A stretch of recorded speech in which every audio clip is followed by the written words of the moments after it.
All right, you ready for a little Reliable Sources trivia? Who was the first guest on the program, the very first program? His name was Brian Karem. He appeared on Reliable Sources on March 7th, 1992, when Bernie Cowell was anchoring. There was a segment about, quote, the fine line between rudeness and toughness in questioning the president. That's because Karem, you see him right there, he shouted at President George H.W. Bush during a press briefing.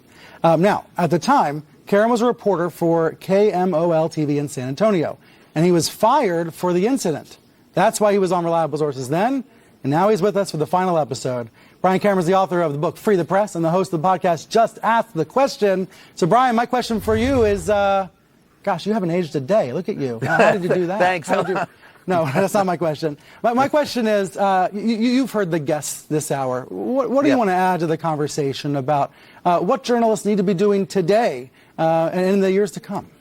Well, I think, Brian, all of your guests have hit on a couple of really good points. And I want to go back to something that Jeff said. I mean, I'm a former president of the Maryland-Delaware District of Columbia Press Association, so I know well what the problems are. And you, being from Maryland, know them as well. The problems in local journalism are brought about by government, right? That's the bottom line. Over the last 40 years, beginning with Ronald Reagan, the rails have been taken off. Consolidation in the news media business means today, though, there are twice the number of people on the planet as on the day that I was born. There's about half the number of reporters. You need to hire more reporters. Diversity is an issue because we don't have diversity of ownership. When you have diversity of ownership, diversity of thought comes into play. And then, of course, we've always, you asked earlier about, attracting the right people. Journalism has always attracted the right people. It's hard keeping them. When I first walked into the Brady briefing room in 1985, it was Helen Thomas who introduced me to the world, and it was, of course, my mentor Sam Donaldson, who said, Brian, take a look at that first row in the Brady briefing room. There's 7 people in that first row. There's 200 years of experience. Of course, he said Helen had 190 of it, and they exchanged a couple of quips between each other after that. But he was right. And today you have reporters that are hired and brought in to major beats, not just the White House, but Congress and others, that have had no experience. We need experienced beat reporters to do the job. Vetting facts is our coin of the realm. When I ran newspapers, I would have reporters come to me and say, hey, this is what I think. And I go, I don't care what you think. I barely care what I think. What do you know?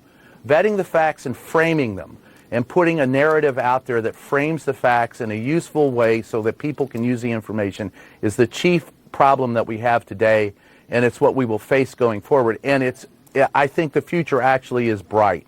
I think the future does portend well for reporters and for, we can never be first anymore. Social media is going to beat you to the event. If there's a fire, whatever, shooting, there's going to be someone with a phone there before we are. Our coin of the realm and what these shows do, like yours and others, is make sure that we have vetted facts. We're first with vetted facts. That's the most important thing. That's what makes us relevant and will always keep us relevant, no matter what the platform, if we remember that going forward. I'm glad we ended here on a positive note. Brian Karem, thank you for being the first and the last guest on this program. And thank you for having me. It was always a pleasure, Brian. Thank you. I want everybody to know